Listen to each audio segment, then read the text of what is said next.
ನಾನಿವತ್ತು ನಮ್ಮ ಎಲ್ಲ ಕಾರ್ಯಕರ್ತರಿಗೆ ಈ ಸಂಸ್ಥಾಪನಾ ದಿನ ನಾನು ಏನ್ ಕರೆ ಕೊಡಲಿಕ್ಕೆ ನಾನು ಬಯಸ್ತಾ ಇದ್ದೀನಿ ಅಂತಂದ್ರೆ, ನಾನು ಕೃಷ್ಣ ಬೈರೇಗೌಡರು, ಪ್ರಿಯಾಂಕಾ ಅವರನ್ನ ನಾವೆಲ್ಲ ಮಾತಾಡ್ತಿದ್ದೋ, ಕೂತ್ಕೊಂಡು ಚರ್ಚೆ ಮಾಡ್ತಿದ್ದೋ.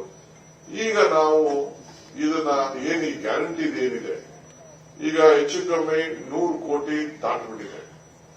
ಇದಕ್ಕೆ ಹೊಸ ರೂಪವನ್ನು ಕೊಡಬೇಕಾಗಿದೆ. ಅದೇ 1 ಲಕ್ಷ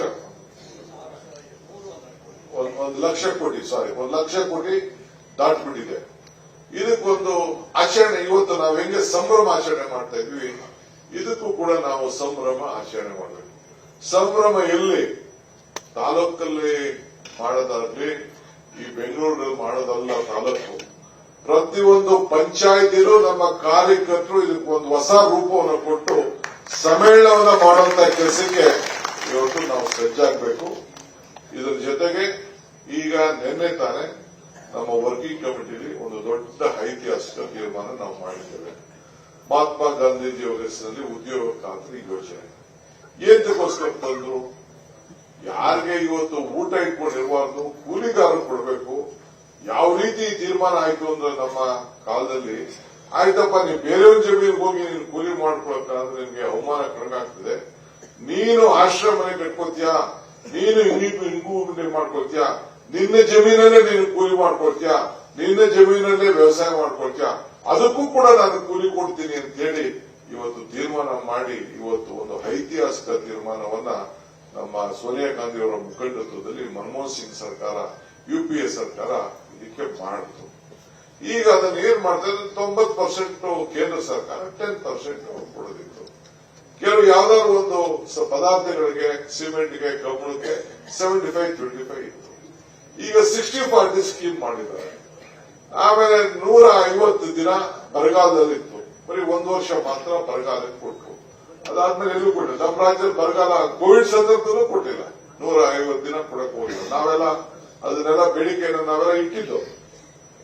ಇವತ್ತು ಇದನ್ನ ತಪ್ಪಿಸ್ಬೇಕು ಅಂತ ಹೇಳಿ ಇದರ ಹೆಸರು ಬದಲಾವಣೆ ಮಾಡಿದ್ರೆ ನಾವು ಸುಮ್ಮನೆ 125 ದಿನ ಅಂತ ಹೇಳಿ ನಾನು ಹೇಳ್ತಾ ಇದ್ದೀನಿ. ಇವತ್ತು ಮಾಧ್ಯಮದ ಮುಂದೆ ಹೇಳ್ತಾ ಇದ್ದೀನಿ, ಮಾಧ್ಯಮದವ್ರ ಮುಂದೆ ಒಂದು ಸವಾಲು ಹೇಳ್ತಾ ಇದ್ದೀನಿ. ನಿಮ್ಮ ಬಿಜೆಪಿ ಇರುವಂತ ರಾಜ್ಯದಲ್ಲೂ ಕೂಡ ಇದನ್ನ ಅನುಷ್ಠಾನವನ್ನ ತರಲಿಕ್ಕೆ ಸಾಧ್ಯ ಇಲ್ಲ 60-40 ಸ್ಕೀಮ್ ಅಲ್ಲಿ ಅಂತ ಹೇಳಲಿಕ್ಕೆ ನಾನು ಬಯಸ್ತೇನೆ. ಯಾಕೆಂದ್ರೆ ಮುಖ್ಯಮಂತ್ರಿಗಳು ಗೊತ್ತಿದೆ, ಯಾರು ಎಷ್ಟು ಅನುಷ್ಠಾನ ತಂದ್ರೂ ಗೊತ್ತಿಲ್ಲ.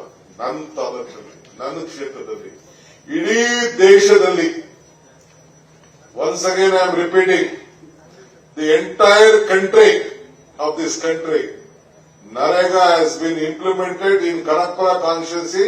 The highest number of funds has been flown and the central government has awarded for it Kanakpura. ನಾನು ಕರೆದುಬಿಟ್ಟು ಪ್ರೈಸ್ ಕೊಡಬೇಕಾಯ್ತದೆ ಅಂತೇಳಿ ಕೊನೆಗೆ ಯಾರೋ ನಮ್ಮ ತಾಲೂಕ್ ಪಂಚಾಯತಿ ಅಧ್ಯಕ್ಷರು ಕರೆದು ಕೊಟ್ಟರು. ಇರ್ಲಿ, ಅದಕ್ಕೆ ನಂಗೇನು ಬೇಜಾರಿಲ್ಲ. ಒಂದು 10 ಟೀಮ್ ಬಂತು ಇನ್ವೆಸ್ಟಿಗೇಷನ್ ಮಾಡ್ಲಿಕ್ಕೆ. ಏನೋ DK ಶಿವಕುಮಾರ್, DK ಸುರೇಶ್ ಇಬ್ರು ದುಡ್ಡು ಹೊಡೆದ್ಬಿಟ್ಟವ್ರೇನೋ, ಏನಾದ್ರು ಸುಳ್ಳು ಬರ್ಸ್ಬಿಟ್ಟವ್ರ ಅಂತ. ನಾವು ಮಾಡಿಸಿದಂತ ಇನ್ಫ್ರಾಸ್ಟ್ರಕ್ಚರ್ ಪ್ರಾಜೆಕ್ಟ್ಸ್ ಇವೆಲ್ಲ ನೋಡಿ ಮುಖ್ಯಮಂತ್ರಿಗಳು ಕೂಡ ರಿವ್ಯೂ ಮಾಡೋದು ಅನೇಕ ಸಂದರ್ಭದಲ್ಲಿ. ಆ ರೀತಿ ನಾವು ಇಂಪ್ಲಿಮೆಂಟ್ ಮಾಡಿದ್ದೇವೆ. 57,000 ಜನಕ್ಕೆ ದನದ ಕೊಟ್ಟಿಗೆಗೆ ಕಾಸು ಕೊಟ್ಟಿದ್ದೀನಿ. 52,000 ರೂಪಾಯಿ, 52,000 ರೂಪಾಯಿ ಕೊಟ್ಟಿದ್ದೇವೆ. ಕೋಳಿ ಸಾಗಾಣಿಕೆ ಕೊಟ್ಟಿದ್ದೇವೆ, ಇಂಗು ಗುಂಡೆ ಕೊಟ್ಟಿದ್ದೇವೆ, ಮನೆ ಕಟ್ಕೊಳ್ಳಿಕ್ಕೆ ಕೊಟ್ಟಿದ್ದೇವೆ, ಜಮೀನು ಮಟ್ಟ ಮಾಡ್ಕೊಳ್ಳಿಕ್ಕೆ ಕೊಟ್ಟಿದ್ದೇವೆ. ಈ ರೀತಿ ನರೇಗಾನ ಯಾವ ರೀತಿ ನಾವು ಬಳಸ್ಕೊಳ್ಬೇಕು ಅಂತ ಹೇಳಿ ಒಂದೊಂದು ವರ್ಷಕ್ಕೆ 2-3 ಕೋಟಿ ರೂಪಾಯಿ, ಒಟ್ಟು 200 ಕೋಟಿ ರೂಪಾಯಿನ ಒಂದು ತಾಲೂಕಿಗೆ ನಾವು ಬಳಸ್ಕೊಳ್ಳುವಂತ ಕೆಲಸ ಮಾಡಿದ್ವಿ. ಈಗ ಇದಕ್ಕೆ ಮುಗಿಸಿದ್ದಾರೆ. ನಾನು ಹೇಳ್ತಾ ಇದ್ದೀನಿ, ಇವತ್ತೇನು ತಂದಿದ್ದಾರೆ, ಅವರು ಬದಲಾವಣೆ ತಂದಿದ್ದಾರೆ. ಈ ಕಾರ್ಯಕ್ರಮನ ಹೆಸರು ಮಹಾತ್ಮ ಗಾಂಧೀಜಿ ಇವತ್ತು 100 ವರ್ಷ ಆಗಿದೆ. ಇವತ್ತು 101ನೇ ವರ್ಷ ಇವತ್ತು ಅಧ್ಯಕ್ಷರಾಗಿವರು ಮಹಾತ್ಮ ಗಾಂಧೀಜಿಯವರು ಕಾಂಗ್ರೆಸ್ನ ನಾಯಕತ್ವವನ್ನು ವಹಿಸಿರೋದು ಇವತ್ತು 101 ವರ್ಷ ಇವತ್ತಿಗೆ. ಟುಡೇ ಇವತ್ತು ಇದೇ ವರ್ಷದ ಹಿಂದೆ ನಾವು ಬೆಳಗಾಂನಲ್ಲಿ ಸಂಭ್ರಮವನ್ನು ನಾವು ಆಚರಣೆಯನ್ನ ನಾವು ಮಾಡಿದ್ವು. ಎಲ್ಲ ನಾಯಕರು, ವರ್ಕಿಂಗ್ ಕಮಿಟಿನೂ ಕೂಡ ಇತ್ತು ಅಲ್ಲಿ. ಇದೊಂದು ಬೆಳಗಾಂನಲ್ಲಿ ಆಚರಣೆಯನ್ನ ಮಾಡಿದ್ವು. ಇವತ್ತು 100 ವರ್ಷ ಇವತ್ತು ಮುಗಿದಿದೆ. ಇವತ್ತು ಈ ಸಂದರ್ಭದಲ್ಲಿ ಇದನ್ನ ಮುಗಿಸ್ಲಿಕ್ಕೆ, ಈ ಸಂದರ್ಭದಲ್ಲಿ ಅವರ ಹೆಸರನ್ನ ತೆಗೆದುಹಾಕಲಿಕ್ಕೆ ಹೊರಟಿದ್ದಾರೆ. ಮಹಾತ್ಮ ಗಾಂಧಿ ಹೆಸರನ್ನ ಈ ದೇಶದ ಇತಿಹಾಸದಲ್ಲಿ ತೆಗೆದಾಗ್ಲಿಕ್ಕೆ ಸಾಧ್ಯನಾ?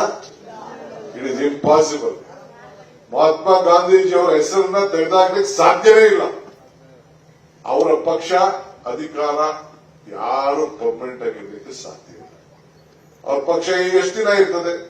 ಎಲ್ಲಾರು ಒಂದ್ ಕಡೆ ಕೊನೆ ಇರಲೇಬೇಕಲ್ಲ. ಎಂತೆಂತ ಚಕ್ರವರ್ತಿಗಳೆಲ್ಲ ಹೋಗ್ಬಿಟ್ರಲ್ವಾ? ಏನ್ ಬಿಜೆಪಿ ಪರ್ಮನೆಂಟ್ ಆಗಿರ್ತದ? ಅಲೆಕ್ಸಾಂಡರ್ ದ ಗ್ರೇಟ್ ಎಂತೆಂತ ಮಹಾ ಚಕ್ರವರ್ತಿಗಳು ಎಲ್ಲ ದೇಶದ ಪೂರ್ವ ಭಾಗ ತೆಗೆದುಕೊಂಡು ಬಂದವರೆಲ್ಲ ವಾಪಸ್ ಆದ್ರು. ಸದ್ದಾಂ ಹುಸೇನ್ ಏನಾಯ್ತು? ಔಸ್ಕೋಬೇಕಾದಂತ ಒಂದು ಪರಿಸ್ಥಿತಿ ಬಂತು. ಹಂಗೆ ಆಗ್ಲಿ, ನಾನು ಏನಾಗ್ತದೆ ನಾನೀಗ ಚರ್ಚೆ ಮಾಡಬೇಕು. ಅಂದ್ರೆ ಇದು ನಮ್ಮ ಪಕ್ಷ ರೂಟ್ ಅಲ್ಲಿ ಇದೆ, ಇತಿಹಾಸ ಇದೆ. ಈ ರಾಷ್ಟ್ರದ ಧ್ವಜ ನಿಮ್ಮ ಮೈ ಮೇಲಿದೆ. ಬಿಜೆಪಿಯವರ ಮೇಲೆ ಇರ್ಲಿಕ್ಕೆ ಸಾಧ್ಯ? ಈ ರಾಷ್ಟ್ರದ ಧ್ವಜದ ಬಣ್ಣ ಒಬ್ಬ ಕಾರ್ಯಕರ್ತ ಸತ್ರೆ ಈ ರಾಷ್ಟ್ರ ಧ್ವಜವನ್ನ, ಈ ಕಾಂಗ್ರೆಸ್ ಧ್ವಜವನ್ನ ಹಾಕುವಂತ ಒಂದು ಶಕ್ತಿ ಇವತ್ತು ನಿಮ್ಗೆ ಈ ಪಕ್ಷ ಕೊಟ್ಟಿದೆ. ರಾಷ್ಟ್ರಗೀತೆ ಕೊಟ್ಟಿದೆ, ಸಂವಿಧಾನವನ್ನ ಕೊಟ್ಟಿದೆ, ಈ ಕಾರ್ಯಕ್ರಮವನ್ನು ಕೊಟ್ಟಿದೆ. ಸೊ ಇವತ್ತು 73ನೇ 74ನೇ ತಿದ್ದುಪಡಿ ರಾಜೀವ್ ಗಾಂಧಿ ಅವರು ಕೊಟ್ಟರು. ಯಾಕೆ? A leader is own create leaders not followers ಅಂತ ಹೇಳಿ. ಇವತ್ತು ನಾಯಕರುಗಳನ್ನ ತಯಾರು ಮಾಡಬೇಕು ಅಂತೇಳಿ 50% ಹೆಣ್ಮಕ್ಳಿಗೆ ಪಂಚಾಯಿತಿಯಿಂದ ಇವತ್ತು ಕಾರ್ಪೊರೇಷನ್ ಕೊಟ್ಟಿದೆ. ಇವತ್ತೇನು ಹೆಣ್ಮಕ್ಳಿಗೆ 33% ಕೊಡಬೇಕು ಅಂತ ಬಂತು.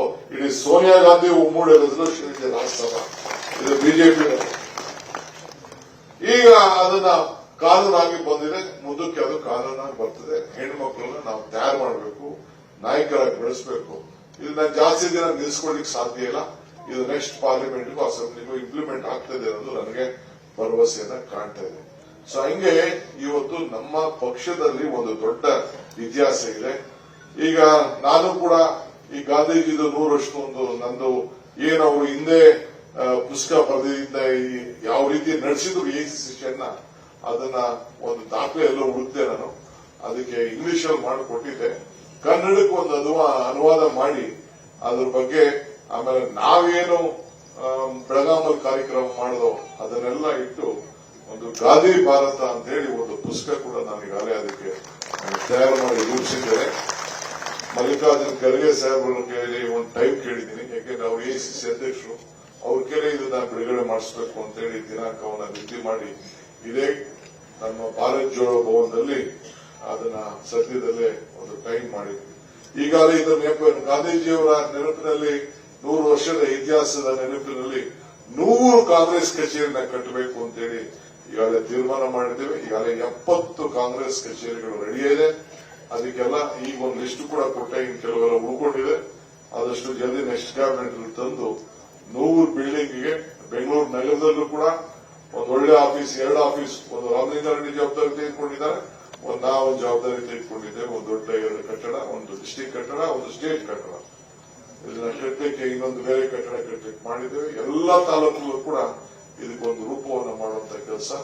ಮೊನ್ನೆ ಹೋದ 2 ತಿಂಗಳಿಂದ ಮೈಸೂರಿಗೆ ಹೋಗಿದ್ದೆ. ಅಲ್ಲೂ ಕೂಡ ಚೀಫ್ ಮಿನಿಸ್ಟರ್ ಅವರು ಅವರೇ ಜವಾಬ್ದಾರಿ ತೆಗೆದುಕೊಂಡು ಮೈಸೂರಿನಲ್ಲಿ ಒಂದು ದೊಡ್ಡ ಕಚೇರಿ, ಅಲ್ಲೂ ಕೂಡ ಇದೇ ರೀತಿ ಕಾಂಗ್ರೆಸ್ ಭವನ ಕಟ್ಟಬೇಕು ಅಂತ ಹೇಳಿ ಅವರು ಕೂಡ ಈಗಾಗಲೇ ಪ್ಲಾನ್ ಆಫ್ ಆಕ್ಷನ್ ಮಾಡಿ ಈಗಾಗಲೇ ಭೂಮಿ ಪೂಜೆ ಕೂಡ ನಾನು ಮಾಡಿ ಬಂದಿದ್ದೇನೆ. ನಾನು ಇಲ್ಲಿಂದ ಒಂದು ಸಂದೇಶ ಕೊಡ್ತೀನಿ ಎಲ್ಲಾ ಅಧ್ಯಕ್ಷರಿಗೆ. ನೀವು ಫೌಂಡೇಶನ್ ಹಾಕೋದು ಡೇಟ್ ಕೊಡ್ತಾರೆ ರಾಹುಲ್ ಗಾಂಧಿ ಅವರು ಮತ್ತು ಖರ್ಗೆ ಸಾಹೇಬರು.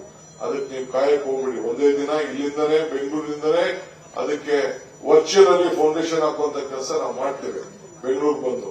ಆದ್ರೆ ಈಗಿಂದನೇ ಪ್ಲಾನ್ ಹಾಕೊಳ್ಳುವಂಥದ್ದು, ಪ್ಲಾನ್ ಮಾಡಿಸುವಂಥದ್ದು, ಕಾಂಟ್ರಾಕ್ಟರ್ ಫೈನಲೈಸ್ ಮಾಡುವಂಥದ್ದು, ಕಾಂಟ್ರಾಕ್ಟರ್ಗೆ ದುಡ್ಡು ಕೊಡುವಂಥದ್ದು, ಅದೆಲ್ಲ ಕೂಡ ಈಗೇನೆ ನೀವು ಸಿದ್ಧತೆಯನ್ನ ಮಾಡ್ಕೊಳ್ಬೇಕು ಅಂತೇಳಿ ನಾನು ಎಲ್ಲರೂ ಕೂಡ ನಾನು ಈ ಸಂದರ್ಭದಲ್ಲಿ ನಾನು ಮನವಿಯನ್ನು ಮಾಡ್ತೇನೆ. ನಿರ್ಭೀತ, ನಿಷ್ಪಕ್ಷಪಾತ, ವಿಶ್ವಾಸಾರ್ಹ ಸುದ್ದಿಗಳಿಗೆ ಮತ್ತೊಂದು ಹೆಸರಾಗಿರುವಂತ ನ್ಯೂಸ್ 18 ಕನ್ನಡ ಈಗ ಆಪ್ನಲ್ಲೂ ಲಭ್ಯವಿದೆ. ದಯವಿಟ್ಟು ಇಲ್ಲಿರುವ QR ಕೋಡ್ ಅನ್ನ ಸ್ಕ್ಯಾನ್ ಮಾಡಿಕೊಂಡು ಆಪ್ ಅನ್ನ ಡೌನ್ಲೋಡ್ ಮಾಡೋದಕ್ಕೆ ಮರಿಬೇಡಿ. ನಿಮ್ಮ ಬೆಂಬಲ ಹೀಗೆ ಸದಾ ನಮ್ಮೊಂದಿಗಿರಲಿ. ಧನ್ಯವಾದ.